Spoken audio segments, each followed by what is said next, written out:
If you think that your life is hard and you're giving up on that because you think your life is unfair, think again. I was 18 years old when I got married.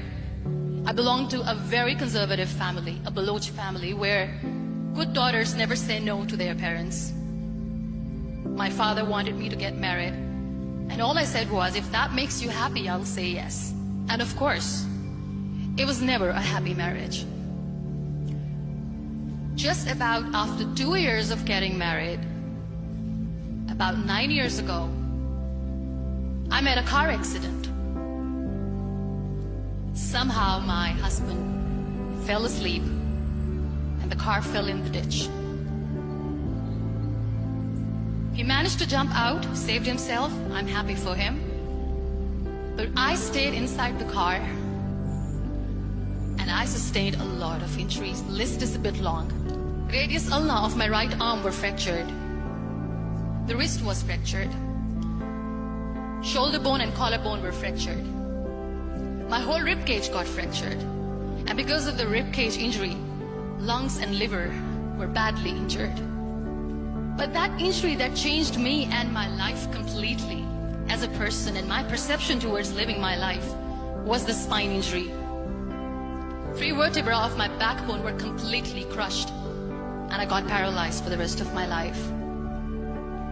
Many people came to rescue. They gave me CPR. They dragged me out of the car.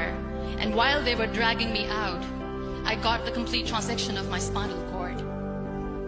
Those 2.5 months in the hospital were dreadful. I was at the verge of despair.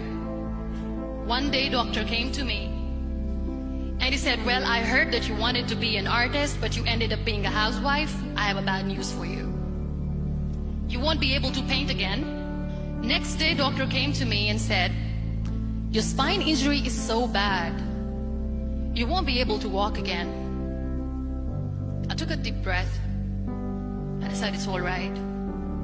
Next day, doctor came to me and said, because of your spine injury and the fixation that you have in your back, you won't be able to give birth to a child again. That day, I was devastated. I still remember, I asked my mother, why me? And that is where I started to question my existence. Why am I even alive? And that is where I realized that the words have the power to heal the soul. My mother said to me, this too shall pass. God has a greater plan for you. I don't know what it is, but He surely has. That day I decided that I'm going to fight my fears. So I wrote down one by one all those fears. And I decided that I'm going to overcome these fears one at a time. You know what was my biggest fear? Divorce.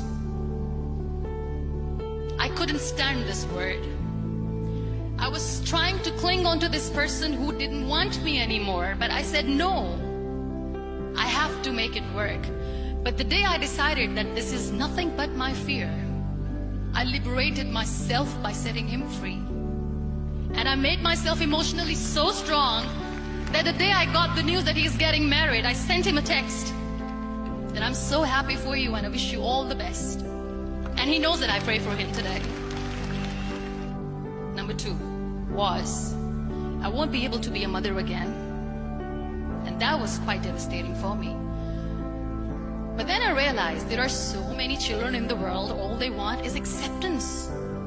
So there is no point of crying, just go and adopt one. And that's what I did.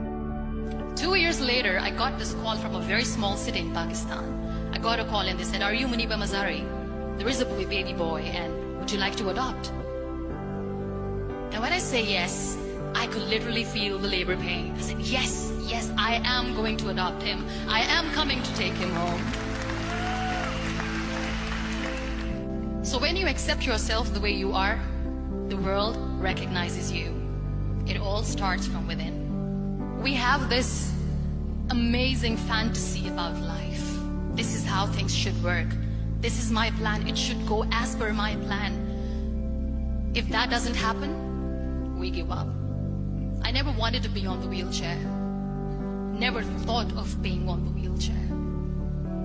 This life is a test and a trial, and tests are trials are never supposed to be easy. So when you are expecting ease from life, and life gives you lemons, then you make the lemonade, and then do not blame life for that, because you were expecting ease from a trial. Trials make you a stronger, better person. Life is a trial. Every time you realize that. It is okay to be scared. It is okay to cry. Everything is okay, but giving up should not be an option. They always say that failure is not an option. Failure should be an option, because when you fail, you get up, and then you fail, and then you get up, and that keeps you going. There are so many people in the world who are dreaming to live a life that you are living right now. You have no idea. Embrace each and every breath that you are taking. Celebrate your life. Live it. Don't die before your death. Live your life fully. Accept yourself the way you are. Be kind to yourself. Real happiness lies in gratitude. So be grateful, be alive, and live every moment.